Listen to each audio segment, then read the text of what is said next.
Hello दोस्तों, स्वागत है आप सभी का Arno shorthand and typing institute में। आज का डिक्टेशन है दैनिक जागरण संपादकीय 9 जून 2026 का, जो कि 80 शब्द प्रति मिनट से होगा। आप सभी लोग बिल्कुल ध्यान से लिखेंगे। Ready, start. 80 शब्द प्रति मिनट। जैसी आशंका थी, तृणमूल कांग्रेस के लोकसभा सदस्यों ने भी ममता बनर्जी के खिलाफ बगावत कर दी। इसके पहले इस दल के 80 में से करीब 60 विधायक अलग गुट बनाकर विधानसभा में नेता प्रतिपक्ष का चयन कर चुके हैं। टीएमसी के लोकसभा सदस्यों में टूट की खबरें ममता बनर्जी के लिए एक बड़ा झटका है। लगता है अब उनके हाथ से पार्टी भी जाएगी और उसका चुनाव चिन्ह भी ठीक उसी तरह जैसे महाराष्ट्र में एनसीपी और शिवसेना के साथ हुआ था। चूंकि टीएमसी के जिन 20 सांसदों ने संसद में अपने बैठने की अलग व्यवस्था करने की मांग करते हुए भाजपा के नेतृत्व वाले राष्ट्रीय जनतांत्रिक गठबंधन को समर्थन देने की इच्छा व्यक्त की, उनमें से कई के नाम सामने आ चुके हैं और उन्होंने अपने नेता के तौर पर काकोली घोष दस्तीदार को मान्यता देने को भी कहा। इसलिए लगता नहीं कि ममता अपनी पार्टी को बचा पाएंगी। टीएमसी सांसदों के अलगाव की राह विपक्षी दलों के मोर्चे INDIA के लिए भी एक बड़ा झटका है।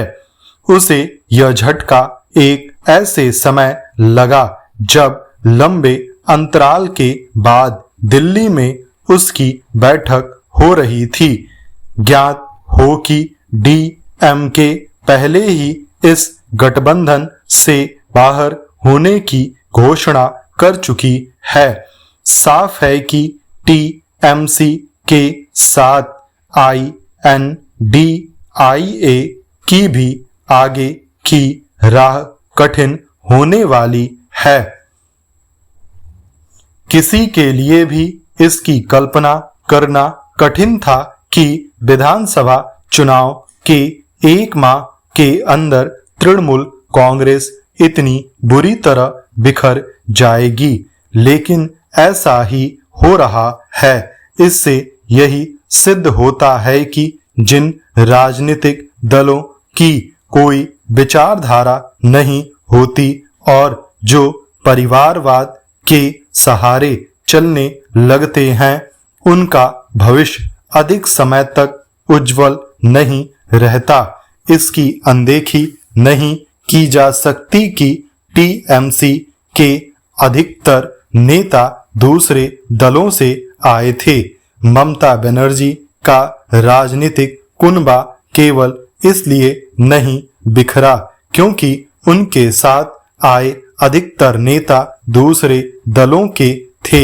यह इसलिए भी बिखरा क्योंकि ममता ने अपने भतीजे अभिषेक बनर्जी को पार्टी पर थोप दिया था। ममता से अधिक मनमाना रवैया अभिषेक बनर्जी का था और यही तृणमूल कांग्रेस शासन के कुशासन में तब्दील होने का एक बड़ा कारण रहा। यदि ऐसा नहीं होता तो विधानसभा चुनाव में उसे इतनी बुरी पराजय का सामना नहीं करना पड़ता।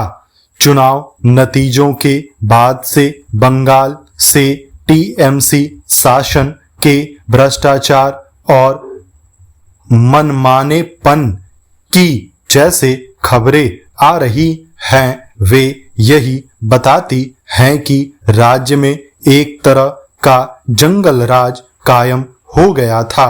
टीएमसी को बंगाल की उसी जनता से सत्ता से उखाड़ फेंका जिसने उसे 3 बार जिताया।